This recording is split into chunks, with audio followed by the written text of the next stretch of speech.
38번, 38번 어디 가셨어요? 자원봉사자의 목소리가 무료급식소 안에 울렸다. 2024년 11월 서울 신림동의 한 무료급식소였다. 73명의 사람들이 줄을 서 있었고 그 끝에서 휠체어 한 대가 천천히 다가오고 있었다. 휠체어에 앉은 남자의 오른쪽 어깨는 텅 비어 있었다. 팔이 없었다. 어깨부터 완전히 잘려나간 듯 깔끔하게 없었다. 왼손으로 휠체어를 밀며 가까우는 그 남자를 본 순간 한 여자의 손에서 가방이 떨어졌다. 쿵. 400만 원짜리 에르메스 버킨백이 급식소 바닥에 떨어지는 소리였다. 김치찌개, 국물이 여기저기 튄 걸레질한 지 3시간 된 그 더러운 바닥에 태준이? 여자의 입술이 떨렸다. 850만 원짜리 샤넬 트위드 재킷을 입은 그녀는 올해 48살 재벌 제약회사 바이오제네의 전무이사 한지민이었다. 연봉 8억 원, 강남 타워 팰리스 54평 펜트하우스, BMW 7 시리즈 차량 2대를 소유한 여자. 그런 여자가 지금 무료급식소 바닥에 무릎을 꿇고 있었다. 급식소 안 73명의 시선이 일제히 그녀에게 쏟아졌지만 지민은 아무것도 보이지 않았다. 오직 휠체어에 앉은 그 남자만 보였다. 휠체어의 남자 오태준이 천천히 고개를 들었다. 올해 51살인 그의 얼굴은 주름투성이었고 머리카락은 반쯤 희끗했으며 수염은 2주는 넘게 깎지 않은 듯 지저분했다. 하지만 지민은 알았다. 그 눈동자를, 그 눈과 주름을, 그 입꼬리의 작은 점을 모두 알고 있었다. 지민? 태준의 목소리는 쉬어 있었다. 10년 동안 제대로 된 대화를 나눠본 적이 없는 사람의 목소리처럼 갈라지고 거칠었다. 어떻게, 지민의 눈에서 눈물이 쏟아지기 시작했다. 어떻게 이렇게 됐어요? 태준은 표정 하나 변하지 않았다. 그저 왼손으로 급식 봉사자에게서 밥그릇을 받아들고 조용히 말했다. 밥이나 드시고 가세요. 저기, 국 식기 전에요. 그가 휠체어를 돌렸다. 천천히 급식소 안쪽으로 들어가기 시작했다. 지민은 일어서려 했지만 다리에 힘이 들어가지 않았다. 손이 떨렸고 온몸이 떨렸고 숨이 제대로 쉬어지지 않았다. 아무도 몰랐다. 이 두 사람이 18년 전 부부였다는 것을. 명문가 외동딸과 평범한 건축 설계사가 사랑에 빠져 결혼했다는 것을. 그리고 2년 만에 헤어졌다는 것을. 아무도 몰랐다. 왜 이 남자의 팔이 없는지, 왜 그가 휠체어를 타고 있는지, 왜 무료급식소에 와 있는지, 그리고 무엇보다 아무도 몰랐다. 7년 전 무슨 일이 있었는지, 누가 이 남자의 인생을 파괴했는지, 그 비밀이 지금 이 여자와 어떻게 연결되어 있는지. 1시간 후, 지민은 BMW 뒷좌석에 앉아 있었다. 회사 사회공헌팀은 이미 돌아갔고, 기사만 운전석에서 기다리고 있었다. 지민은 급식소 입구만 바라보고 있었다. 태준이 나오기를 30분 넘게 기다렸다. 드디어 태준이 나왔다. 휠체어를 천천히 밀며 어디론가 가고 있었다. 지민은 떨리는 목소리로 기사에게 말했다. 저 사람 따라가세요. 네? 기사가 되물었다. 휠체어 탄 사람이요. 조용히, 들키지 않게 따라가세요. BMW가 천천히 움직이기 시작했다. 태준은 휠체어를 밀며 2km를 갔다. 1시간이 넘게 걸리는 거리를 왼손 하나로 휠체어를 밀며 천천히 이동했다. 도착한 곳은 신림역 3번 출구 지하도였다. 태주는 지하도 한쪽 구석에 휠체어를 세웠다. 거기에는 낡은 이불 2장과 비닐봉지 5개가 있었다. 그의 집이었다. 지민의 손이 떨렸다. BMW 안에서 30분 동안 그를 지켜봤다. 태주는 비닐봉지에서 빵 하나를 꺼냈다. 1,000원짜리 단팥빵이었다. 그것이 그의 저녁 식사였다. 18년 전 그들은 한강변에서 데이트했었다. 3만 원짜리 파스타를 나눠 먹으며 행복했었다. 가난했지만 사랑이 있었고 미래가 있었고 희망이 있었다. 지금 그는 지하도에서 1,000원짜리 빵으로 저녁을 때우고 있었다. 팔 하나 없이 휠체어에 앉아 세상에서 가장 외로운 표정으로. 지민의 눈에서 눈물이 쏟아졌다. 소리 없이, 하지만 멈출 수 없이. 기사가 조심스럽게 물었다. 전무님, 저분이 누구신가요? 지민은 한참 후에야 대답했다. 떨리는 목소리로, 거의 속삭이듯이. 제 전남편이에요. 기사의 얼굴에 놀라움이 스쳤다. 그리고 지민이 계속 말했다. 제가 버린 사람이에요. 아니, 조용해졌다. 지민은 가방에서 핸드폰을 꺼내 비서 김현우에게 전화를 걸었다. 3번의 신호음 후 현우가 받았다. 네, 전무님. 현우 씨, 조사 좀 부탁할 게 있어요. 지민의 목소리가 떨렸다. 무엇을 조사해 드릴까요? 오태준이라는 사람이에요. 올해 51살, 전 건축 설계사였고 지금은. 지민의 목소리가 끊겼다. 창밖 지하도의 태준을 보며 그녀는 천천히 말을 이었다. 노숙자예요. 전화 너머로 현우가 숨을 들이키는 소리가 들렸다. 그 사람의 지난 18년을 전부 조사해 주세요. 지민의 눈에서 눈물이 계속 흘렀다. 언제 팔을 잃었는지, 왜 노숙자가 됐는지, 무슨 일이 있었는지, 모든 것을요. 알겠습니다. 전무님.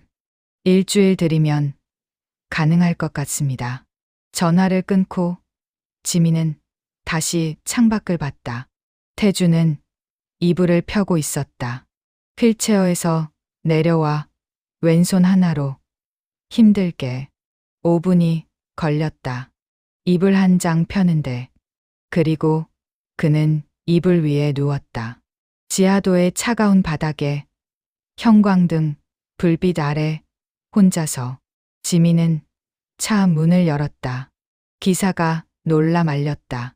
전무님, 위험합니다. 하지만 지민은 이미 걷고 있었다. 지하도 쪽으로 하이힐을 신은 채로. 100m 거리였지만 10분이 걸렸다. 다리가 떨려서, 온몸이 떨려서. 지하도 입구에 도착했을 때 태주는 이미 눈을 감고 있었다. 잠든 것 같았다. 지민은 30분 동안 그 자리에 서서 그를 지켜봤다. 얼어붙은 듯 움직이지 못한 채. 그리고 천천히 돌아섰다. 차로, BMW로, 타워 팰리스로 돌아가기 위해. 하지만 지민은 알고 있었다. 이제 더 이상 돌이킬 수 없다는 것을. 18년 전 저질렀던 죄, 사랑하는 사람을 버렸던 그날의 선택, 그리고 지금까지 모른 척 살아왔던 진실들. 모든 것이 돌아오고 있었다. 아무도 몰랐다. 이 남자에게 딸이 있었다는 것을. 그 딸이 7년 전 죽었다는 것을. 그리고 누가 그 아이를 죽였는지. 그 비밀이 이제 밝혀지려 하고 있었다.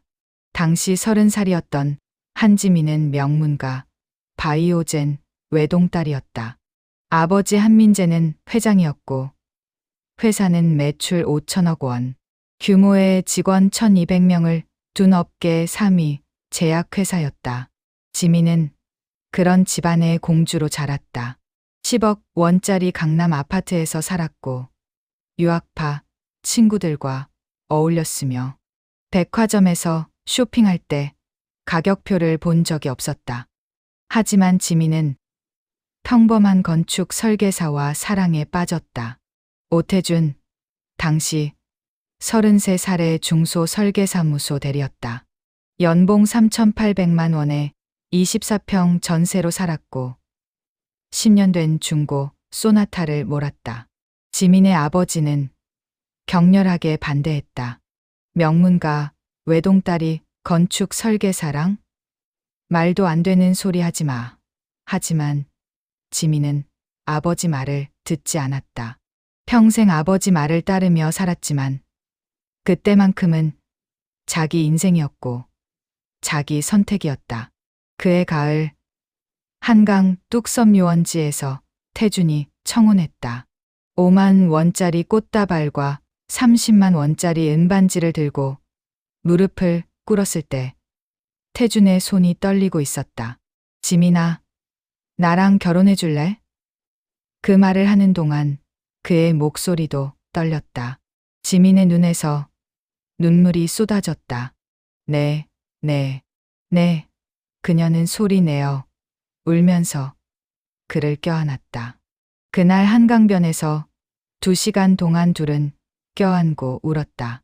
그들은 2006년 12월 23일 한강이 내려다 보이는 작은 예식장에서 결혼했다. 하객은 50명이었고 식비는 1인당 3만 원이었으며 신혼여행은 제주도 3박 4일이었다. 지민의 아버지는 결혼식에 오지 않았다.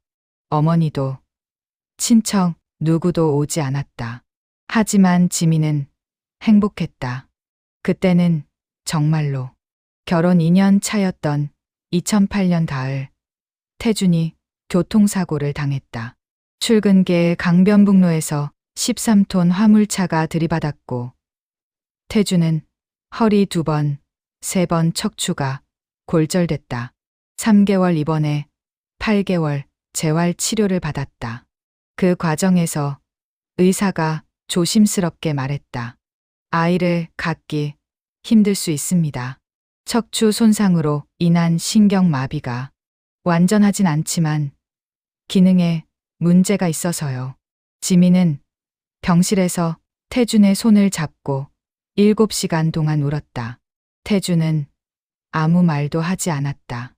그저 지민의 손을 꽉 쥐고 있었고 그의 손도 떨리고 있었다. 그날 밤 한민재 회장이 병원으로 찾아왔다. 이혼해라. 아버지의 목소리는 차가웠고 눈빛에는 어떤 감정도 없었다. 우리 가문의 대를 이을 후계자가 필요하다.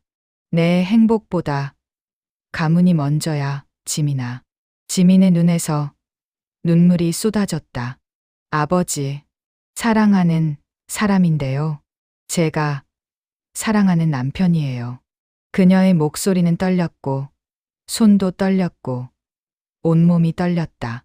사랑? 그런 감상으로 재벌 가문이 유지되나? 한민재는 책상 위에 서류를 던졌다. 이혼 합의서다. 위자료 3억이고 내가 전무이사로 승진한다. 연봉 5억에 강남 아파트 42평을 사줄게. 선택해라. 지민아. 사랑이냐? 가문이냐? 지민의 손이 떨렸다. 그날 밤새도록 아침까지 떨렸다. 다음 날 아침 그녀는 태준의 병실로 찾아가 말했다. 미안해요. 태준 씨. 저 더 이상 못하겠어요. 태준의 얼굴에서 핏기가 사라졌다. 무슨 소리야? 지민아? 그의 목소리도 떨리고 있었다. 이혼하고 싶어요. 지민의 눈에서 눈물이 쏟아졌다. 당신 잘못이 아니에요. 제가 제가 나약해서, 제가 가문의 무게를 못 이겨서 미안해요. 정말 미안해요. 태주는 한참 동안 아무 말도 하지 않았다. 그저 천장만 바라보고 있었고 30분이 지나서야 입을 열었다. 알았어. 그의 목소리는 더 이상 떨리지 않았다. 행복하게 살아, 지민아. 정말로. 그들은 2009년 1월 15일 가정법원에서 이혼했다. 결혼 2년 1개월 만이었다. 이혼 후 3년이 흘렀다. 지민은 약속대로 전무이사가 됐다. 연봉 5억 원에 강남 42평 아파트를 받았고 벤츠 E클래스를 탔다. 그리고 아버지가 정해준 남자와 재혼했다. 박성훈, 의료기기 업체 메디텍 대표였다. 박성훈은 매출 800억 원 규모 회사를 운영했고 집안 배경도 좋았으며 학벌도 좋았고 무엇보다 수입이 좋았다. 이번엔 제대로 된 결혼이다. 한민재는 만족스러워했다. 결혼식에는 300명의 하객이 왔고 식비는 1인당 15만 원이었으며 신혼여행은 유럽 2주였다. 하지만 3년 후 지민은 딸을 낳았다. 그리고 2년 후 또 딸을 낳았다. 한민재 회장은 실망했다. 아들은 언제 낳을 건가? 그의 목소리는 날카로웠다. 대를 이을 손자가 필요하다고 했잖아. 지민의 손이 떨렸다. 아버지, 저도 노력하고 있어요. 그녀의 목소리도 떨렸다. 노력? 15년 동안 노력해서 딸만 둘이야? 한민재는 서류를 책상 위에 던졌다. 회장 자리는 내가 아들 낳을 때까지 보류다. 내가 80살까지 더 일하고 말지. 지민의 눈에서 눈물이 쏟아졌다. 그날 밤 12년 만에 태준을 검색해봤다. 포털 사이트, SNS, 건축사 협회 명단까지 뒤졌다. 하지만 아무것도 나오지 않았다. 마치 세상에서 증발해버린 것처럼 오태준이라는 이름은 어디에도 없었다. 그리고 18년 만에 재회였다. 2024년 11월 신림동 무료급식소에서 지민은 비서 김현우를 불렀다. 현우 씨, 저 사람 좀 조사해 줄 수 있어요? 그녀의 손이 떨렸다. 누구요? 전무님? 현우가 물었다. 저기, 휠체어 탄 사람이요. 38번 번호표 받은. 지민의 목소리가 떨렸다. 현우는 고개를 갸웃하며 휠체어 쪽을 봤다. 노숙자 같은데요? 그가 조심스럽게 말했다. 제 전 남편이에요. 지민의 눈에서 눈물이 흘렀다. 18년 전에 헤어진 그 사람이 어떻게 저렇게 됐는지, 왜 팔이 없는지, 왜 여기 있는지 다 조사해 주세요. 제발요. 그날 밤 지민은 잠을 이루지 못했다. 18년이라는 긴 시간 동안 태준에게 무슨 일이 있었던 걸까? 손이 떨렸고 온몸이 떨렸고 심장이 미친 듯이 뛰었다. 7일 후 현우가 두꺼운 보고서를 들고 왔다. 전무님, 조사 끝났습니다. 그의 표정이 심각했다. 하지만 보시면 충격받으실 수 있어요. 정말로. 지민의 손이 떨렸다. 괜찮아요. 보여주세요. 그녀가 말했다. 보고서 첫 장에는 사진 한 장이 있었다. 8살 정도 돼 보이는 여자아이가 환하게 웃고 있었다. 긴 생머리에 교복을 입은 천진난만한 표정의 아이였다. 이 아이가 누구예요? 지민의 목소리가 떨렸다. 오서연이라고 합니다. 현우가 천천히 말했다. 오태준 씨의 딸이었어요. 지민의 손에서 서류가 떨어졌다. 뭐라고요? 태준이한테 딸이 있었다고요? 그녀의 눈에서 눈물이 쏟아졌다. 네. 전 여자친구가 낳고 떠난 아이였습니다. 현우가 설명을 이어갔다. 결혼 전부터 키우고 있었고, 이혼 당시 8살이었어요. 그런데 그의 목소리가 떨렸다. 이 아이는 지금 없습니다. 7년 전에 사망했습니다. 지민의 심장이 멎었다. 어떻게 죽었어요? 그녀의 손이 떨렸고, 입술도 떨렸고, 온몸이 떨렸다. 현우는 보고서 다음 장을 넘겼다. 2017년 6월 15일이었습니다. 신도시 재개발 프로젝트 현장 붕괴 사고. 사망자 27명, 부상자 83명. 그중 한 명이 오서연이었어요.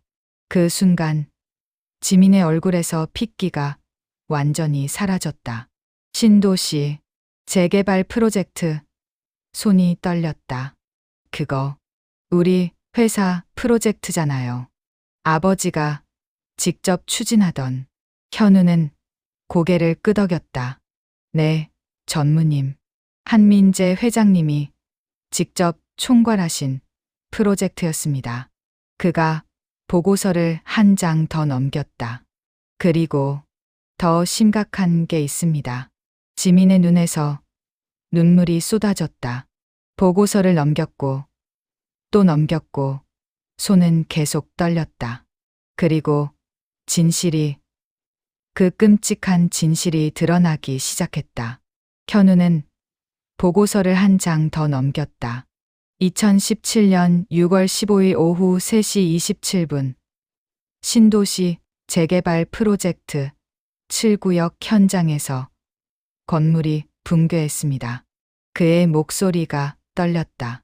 당시 현장에는 156명의 인부가 있었고 그중 27명이 사망했습니다. 지민의 손이 떨렸다. 계속하세요. 오서연은 그날 아버지 태준 씨를 만나러 현장에 왔었습니다. 현우가 서류를 가리켰다. 당시 12살이었고 학교가 일찍 끝나서 아버지 세사로 간 거였어요. 그런데 지민의 눈에서 눈물이 쏟아졌다. 건물이 무너지기 시작했을 때 오태준 씨는 딸을 구하려고 달려들었습니다. 현우의 목소리가 더 떨렸다. 3층 높이의 콘크리트 구조물이 떨어지는 순간 서연이를 밀어냈고 자신이 그걸 맞았습니다. 오른팔이. 지민이 떨리는 목소리로 물었다. 네. 현장에서 완전히 절단됐습니다. 현우가 고개를 끄덕였다. 4시간 동안 잔해에 깔려 있었고 구조됐을 때는 이미. 지민의 손에서 서류가 떨어졌다. 서연이는요? 서연이는 살았나요? 현우는 고개를 저었다. 아닙니다. 전무님. 오태준 씨가 밀어낸 방향에 또 다른 구조물이 무너졌습니다. 서연이는 그 자리에서 즉사했습니다. 지민이 비명을 삼켰다. 손으로 입을 막았지만 울음소리가 새어나왔다. 현우는 보고서 다음 장을 넘겼다. 그런데 전무님, 더 큰 문제가 있습니다. 그가 조심스럽게 말했다. 이 사고는 완전히 은폐됐습니다. 지민의 얼굴이 새하얘졌다. 뭐라고요? 한민재 회장님이 직접 지시하셨습니다. 현우가 또 다른 서류를 꺼냈다. 언론 매수에 30억 원, 유족 합의금에 50억 원, 정치인 로비에 100억 원을 썼습니다. 총 180억 원을 현금으로 처리했어요. 지민의 손이 떨렸다. 사망자가 27명인데 어떻게 신원미상 15명, 불법 체류자 8명으로 처리했습니다. 현우의 목소리가 차가워졌다. 오서연도 신원미상 아동으로 기록됐어요. 12살 여자아이가 그냥 사라진 겁니다. 태준 씨는요? 태준 씨는 뭐라고 했어요? 지민이 울먹이며 물었다. 거부했습니다. 현우가 대답했다. 회사에서 5천만 원 보상금을 주고 입 다물라고 했는데 오태준 씨는 거부했어요. 경찰에 신고하고 언론사에 제보하고 국회의원실에도 찾아갔습니다. 지민의 눈에서 눈물이 멈추지 않았다. 하지만 아무도 들어주지 않았습니다. 현우가 서류를 한 장 더 넘겼다. 모든 증거가 사라졌고 목격자들은 입을 다물었으며 CCTV는 그날 하필 고장이었습니다. 오태준 씨는 미친 사람 취급을 받았어요. 그 다음엔요? 지민의 목소리가 떨렸다. 건축업계에서 완전히 매장당했습니다. 현우가 말을 이었다. 어떤 회사도 그를 고용하지 않았고 프리랜서로도 일할 수 없었어요. 1년 동안 47개 회사에 지원했지만 모두 거절당했습니다. 지민이 책상을 붙잡았다. 온몸이 떨렸다. 2년 후 집을 잃었습니다. 현우의 목소리가 낮아졌다. 전세 보증금 8천만 원으로 1년 버텼지만 그것도 바닥났어요. 장애인 연금 월 30만 원으로는 살 수 없었습니다. 그래서 노숙자가 된 거예요? 지민이 떨리는 목소리로 물었다. 네, 전무님. 현우가 고개를 끄덕였다. 5년 동안 거리에서 살았습니다. 신림동, 영등포, 서울역을 오가며 무료급식소에서 끼니를 해결하고 고시원에 가끔 머물고 대부분은 지하도에서 잤습니다. 지민은 더 이상 참을 수 없었다. 책상에 얼굴을 묻고 울기 시작했다. 울음소리가 사무실 전체에 울렸다. 5분이 지나서야 지민은 고개를 들었다. 눈은 빨갛게 부어 있었고 손은 여전히 떨리고 있었다. 아버지를 만나야겠어요. 지민이 말했다. 지금 당장. 한민재 회장실은 80층에 있었다. 200평 규모의 방에는 5억 원짜리 책상과 3억 원짜리 소파가 있었다. 창밖으로는 서울 시내가 한눈에 내려다 보였다. 지민이 문을 박차고 들어갔다. 비서가 말리려 했지만 그녀는 신경 쓰지 않았다. 한민재는 서류를 보고 있었다. 뭐야, 노크도 안 하고? 그가 짜증스럽게 말했다. 지민은 조사 보고서를 회장 책상 위에 내던졌다. 서류들이 흩어지며 바닥에 떨어졌다. 오서연이 누구예요? 지민의 목소리가 떨렸다. 한민재는 표정 하나 변하지 않았다. 모르는 이름인데 그가 서류를 집어들었다. 아버지가 죽인 아이예요. 지민의 눈에서 눈물이 흘렀다. 제 전 남편의 딸이고요. 한민재는 3초 동안 멈췄다. 그리고 서류를 천천히 내려놓았다. 그게 뭐가 중요한데?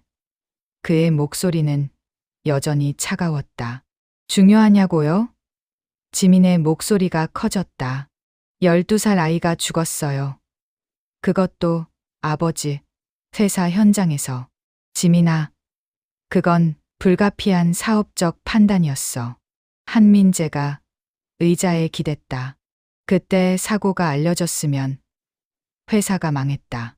주가가 60% 폭락했을 거고 소송에 300억 이상 물어줬을 거야. 지민의 손이 떨렸다. 그래서 12살 아이의 죽음을 돈으로 묻으셨어요? 묻은 게 아니라 정리한 거지. 한민재가 서류를 정리하며 말했다. 유족들에게 50억이나 줬어.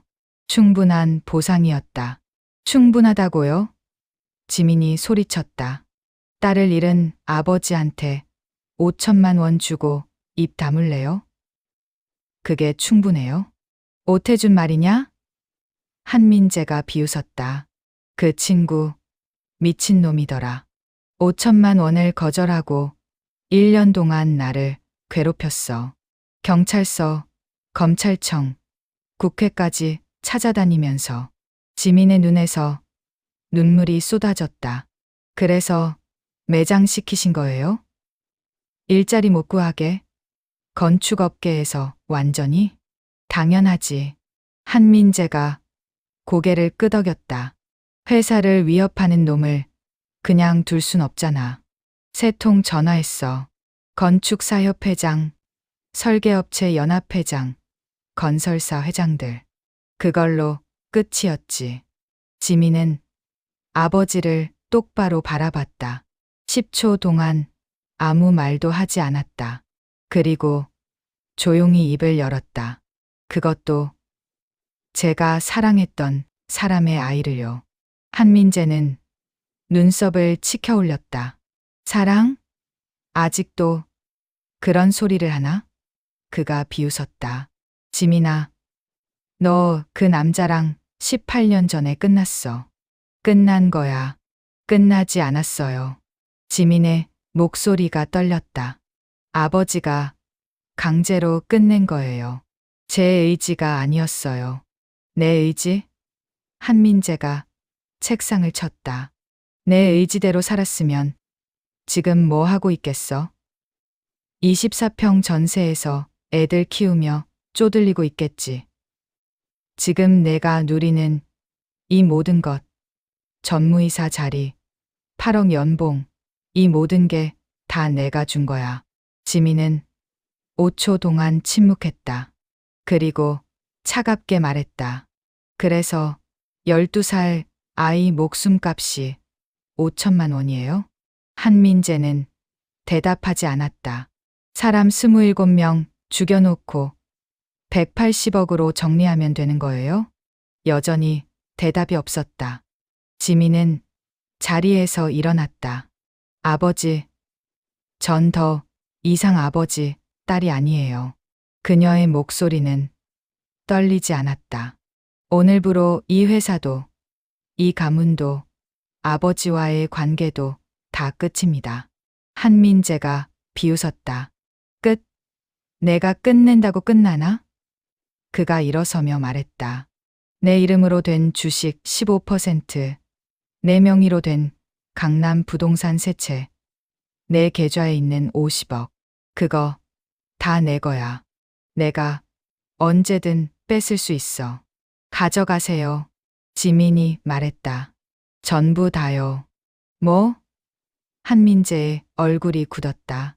주식도, 부동산도, 돈도 전부 가져가세요. 지민의 눈에서 눈물이 흘렀다. 대신 전 제 인생을 가져갈 거예요. 그날 밤 지민은 집으로 돌아오지 않았다. 24시간 편의점 앞 벤치에 앉아 있었다. 강남 한복판 네온 사인이 번쩍이는 거리. 하지만 지민의 눈에는 아무것도 보이지 않았다. 손이 떨렸다. 18년 전 그날처럼, 태준과 헤어지던 그날처럼. 핸드폰이 울렸다. 남편 박성훈이었다. 지민은 받지 않았다. 7번 더 울렸지만 그녀는 계속 무시했다. 새벽 3시 딸 수아에게서 문자가 왔다. 엄마, 어디야? 아빠가 걱정하시는데. 지민의 눈에서 눈물이 흘렀다. 수아는 올해 12살이었다. 서연이가 죽었을 때와 같은 나이였다. 그녀는 답장을 쓰기 시작했다. 하지만 손이 떨려서 제대로 글자가 쳐지지 않았다. 5분 동안 같은 문장을 지우고 다시 쓰기를 반복했다. 엄마, 괜찮아. 조금 있다 갈게. 거짓말이었다.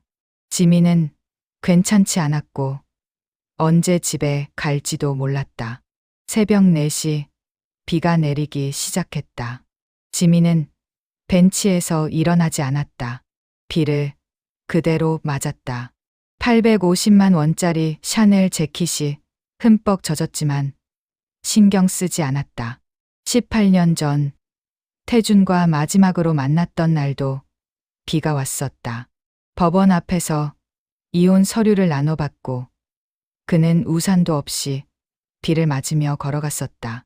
지민은 차 안에서 그 뒷모습을 지켜봤고 30분 동안 운전대를 붙잡고 울었었다.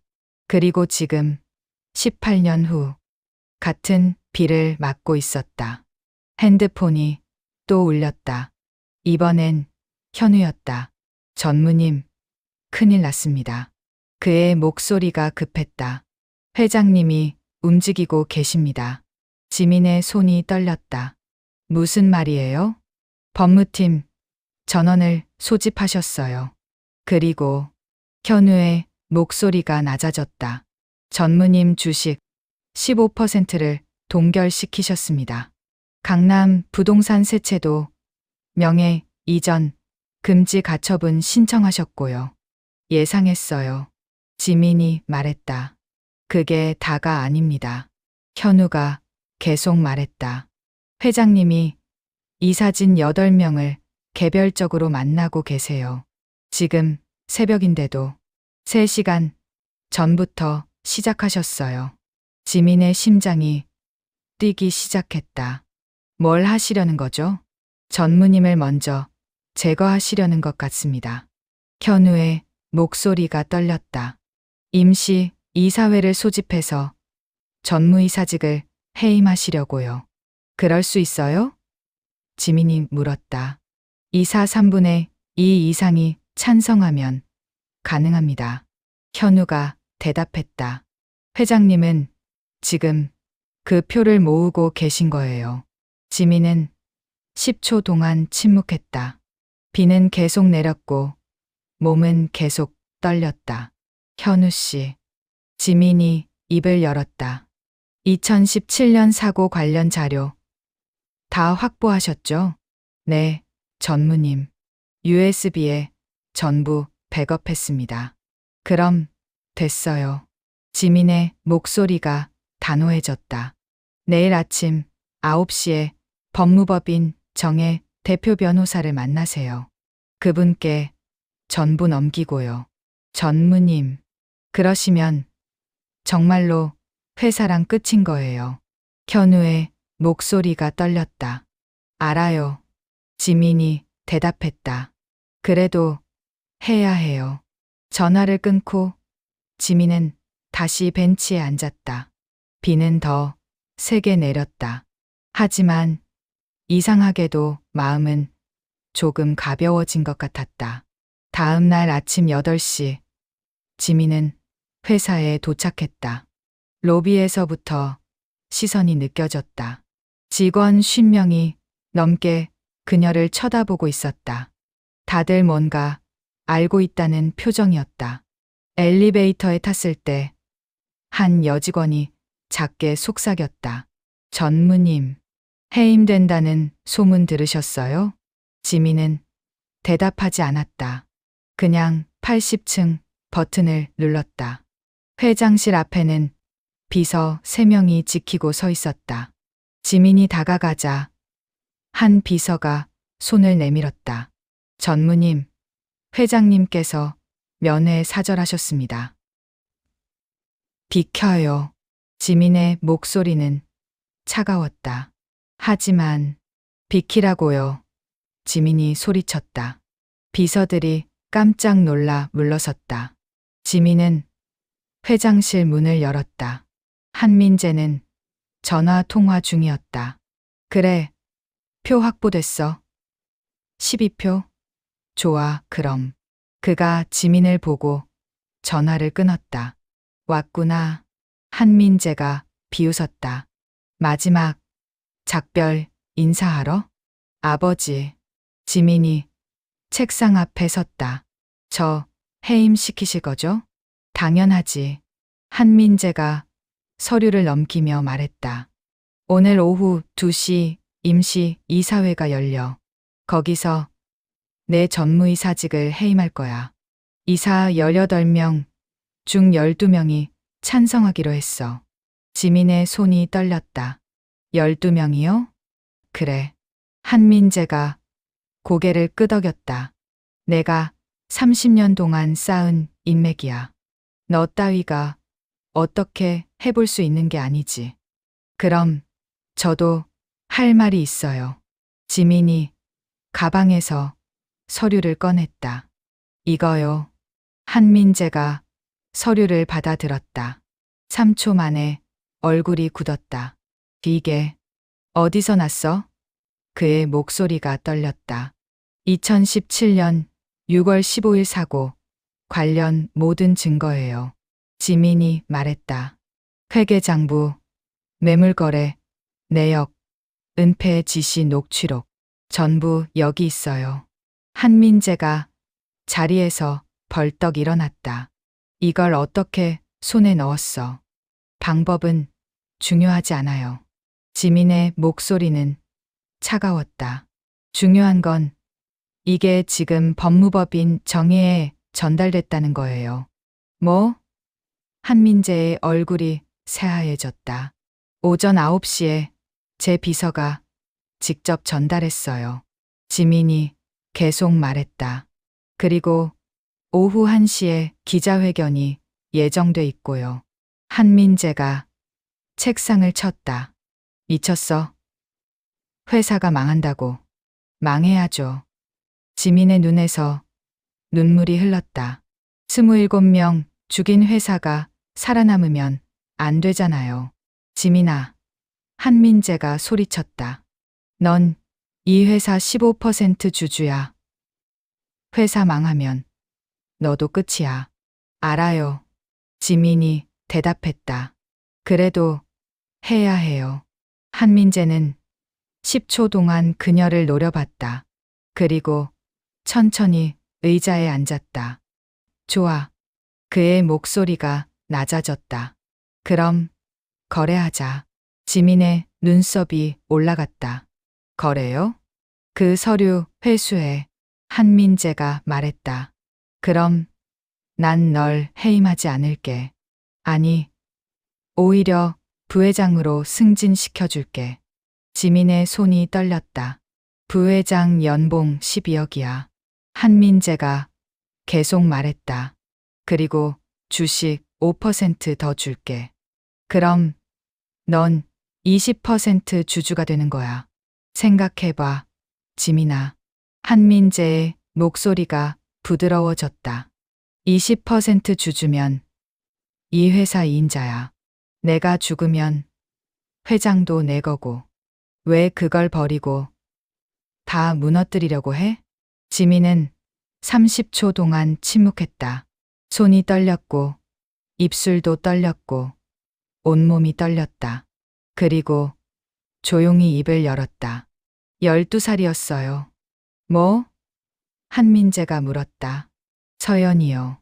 지민의 눈에서 눈물이 쏟아졌다. 12살이었어요. 제 딸 수아랑 같은 나이였어요. 그게 뭐가? 만약 수아가 그날 거기 있었다면? 지민의 목소리가 떨렸다. 만약 수아가 건물에 깔려 죽었다면? 그래도 아버지는 180억으로 정리하고 끝내셨을까요? 한민재는 대답하지 못했다. 전 못해요. 지민이 자리에서 일어났다.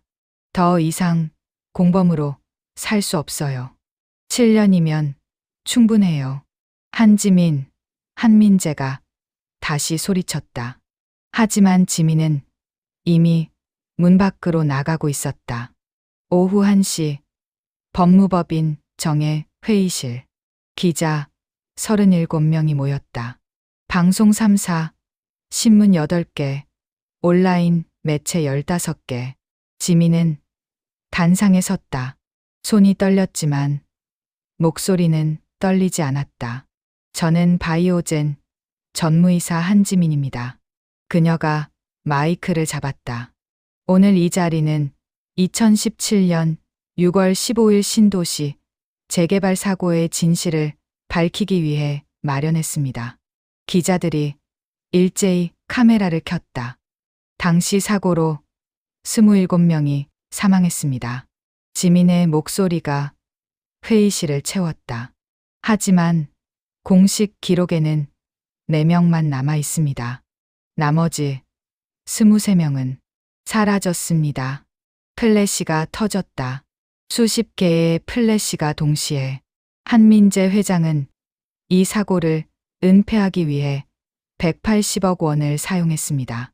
지민이 서류를 들었다. 증거는 모두 여기 있습니다. 기자 한 명이 손을 들었다. 전무님, 그럼 전무님도 공범 아닙니까? 지민의 손이 떨렸다. 네, 맞습니다. 그녀가 고개를 숙였다. 저도 7년 동안 이 사실을 알고도 침묵했습니다. 그 돈으로 살았고 그 죄 위에 제 인생을 쌓았습니다. 회의실이 조용해졌다. 그래서 오늘 저는 모든 것을 내려놓으려 합니다. 지민의 눈에서 눈물이 흘렀다. 제 주식 15%, 제 직위, 제 재산, 모두 피해자 유족들에게 돌아가야 한다고 생각합니다.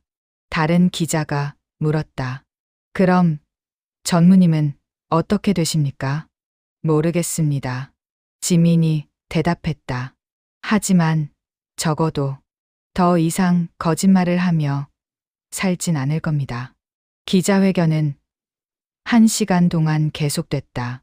질문이 쏟아졌고 플래시가 터졌고 지민은 모든 질문에 성실히 답했다.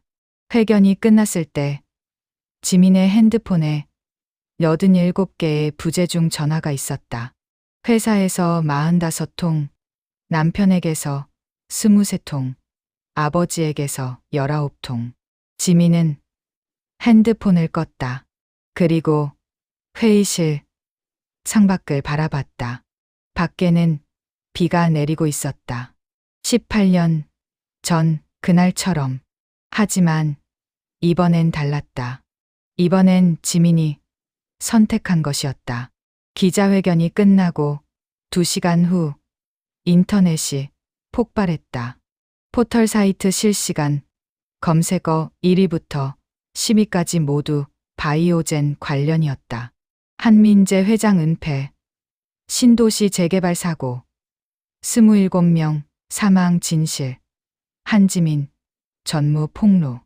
오후 5시 바이오젠 주가가 35% 폭락했다. 거래가 일시 정지됐다. 오후 6시 검찰이 한민재 회장실을 압수수색했다. 서류 2,000장과 컴퓨터 5대를 압수했다.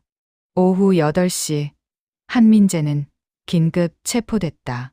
혐의는 업무상 과실치사, 증거인멸, 뇌물공여, 횡령.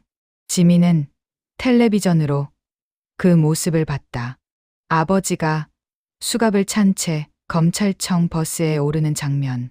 플래시가 터지는 가운데 한민재는 고개를 숙이고 있었다. 지민의 눈에서 눈물이 흘렀다. 하지만 손은 떨리지 않았다. 3일 후 지민은 신림동 무료급식소를 다시 찾았다. 오후 2시 급식이 시작되는 시간이었다. 80명이 넘는 사람들이 줄을 서 있었다. 지민은 그들 사이를 천천히 걸었다. 이번엔 850만 원짜리 샤넬 재킷이 아니었다. 5만 원짜리 유니클로 점퍼였다. 400만 원짜리 에르메스 백 대신 2만 원짜리 천 가방을 들고 있었다. 38번 자원봉사자가 불렀다. 휠체어가 천천히 다가왔다. 오태준이었다. 그는 지민을 보자 멈췄다. 5초 동안 그녀를 바라봤다. 뉴스 봤어요. 태준이 먼저 말했다. 지민의 손이 떨렸다. 예. 미안해요. 태준의 목소리가 낮았다. 지민 씨, 인생을 망쳐서. 아니에요. 지민이 고개를 저었다. 제가 미안해요. 18년 동안 서연이 일로. 태준은 아무 말도 하지 않았다. 그냥 휠체어를 밀어 급식소 안으로 들어갔다. 지민은 그를 따라갔다. 태준 씨, 잠깐만요.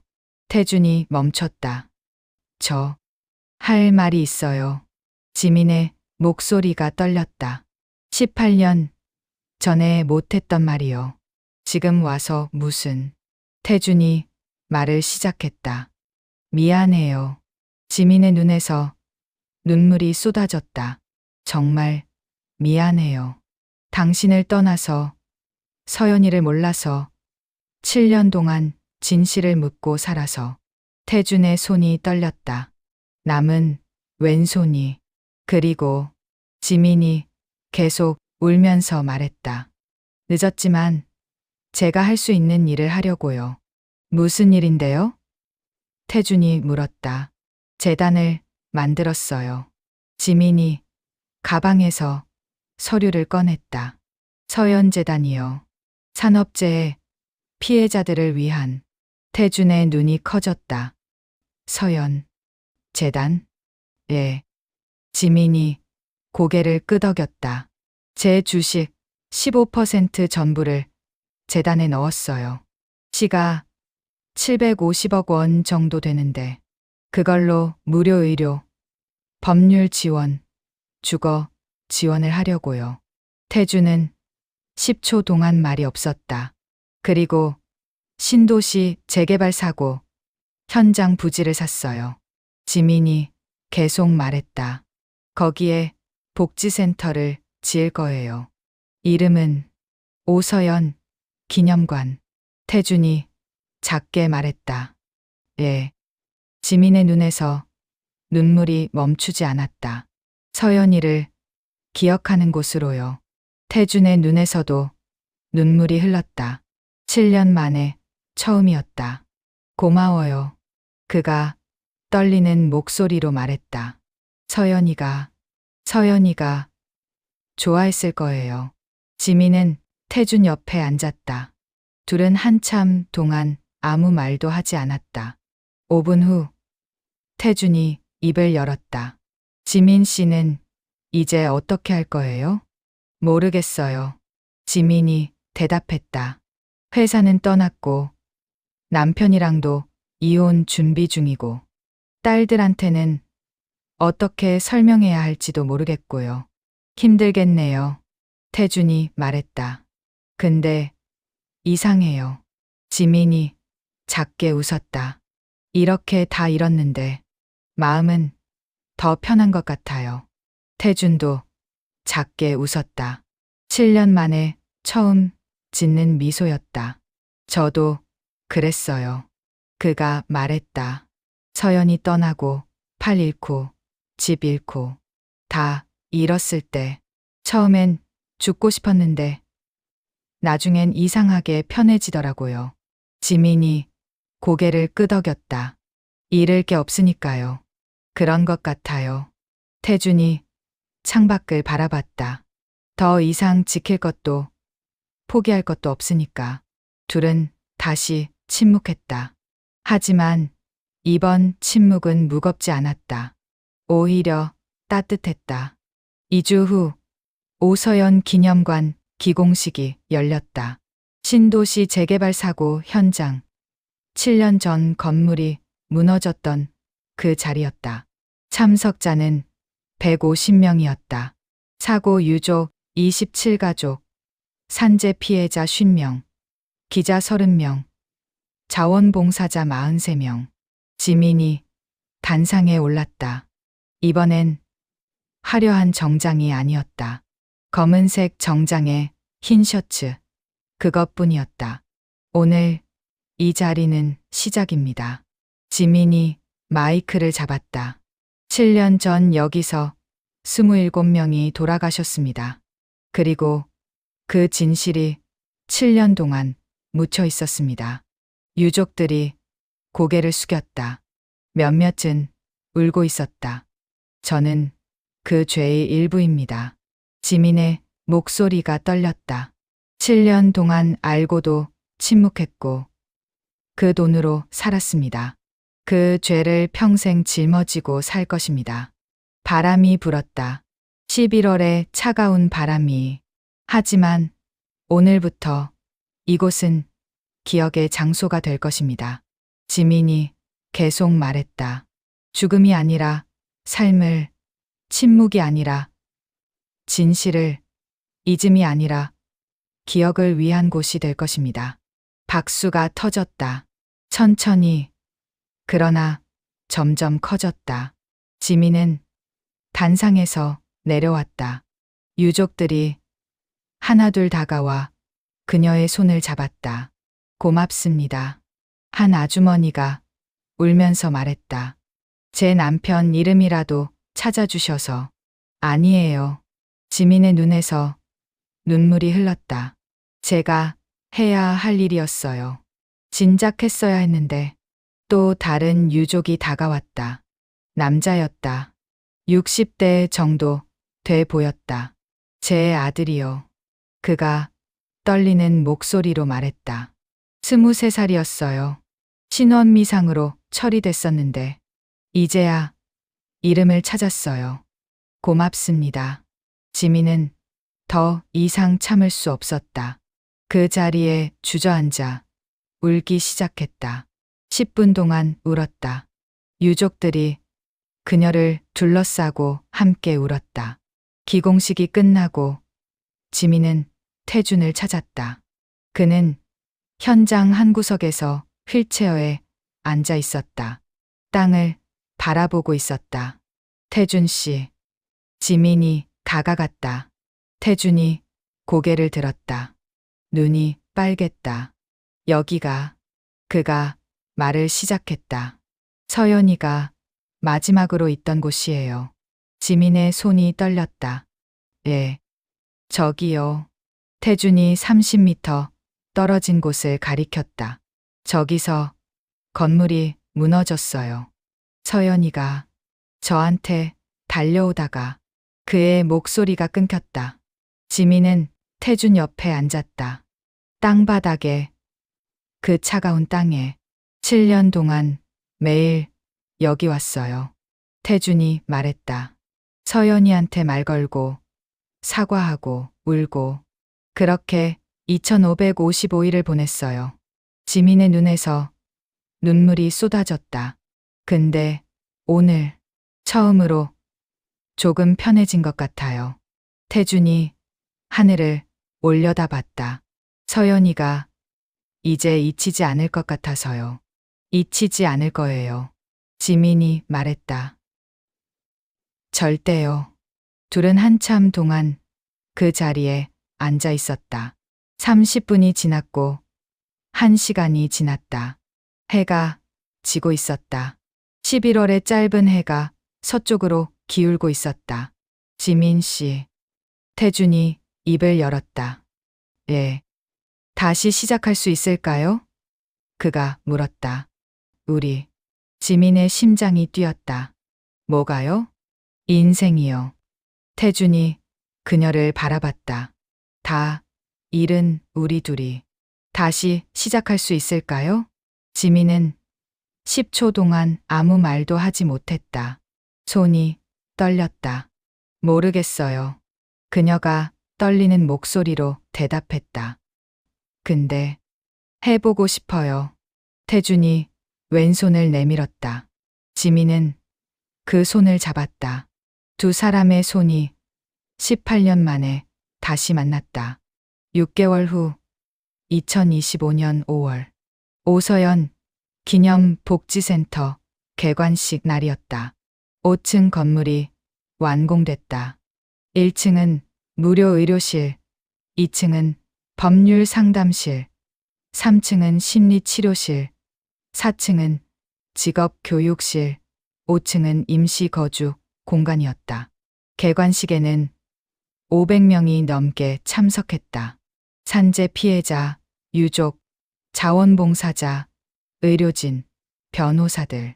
지민이 리본 커팅을 했다. 이번엔 혼자가 아니었다.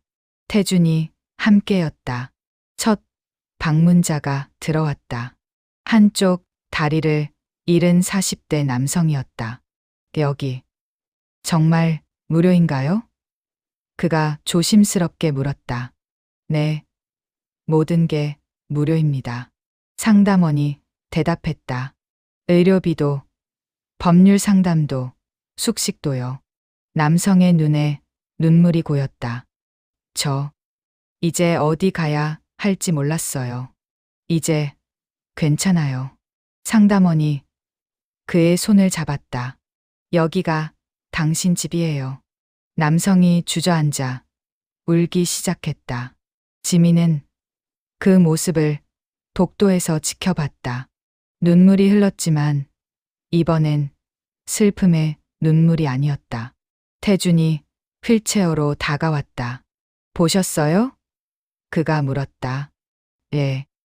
지민이 고개를 끄덕였다. 이런 사람들이 매일 30명씩 온대요. 태준이 말했다. 복지센터가 10개는 더 필요할 것 같아요. 그럼 만들어야죠. 지민이 웃었다. 천천히요.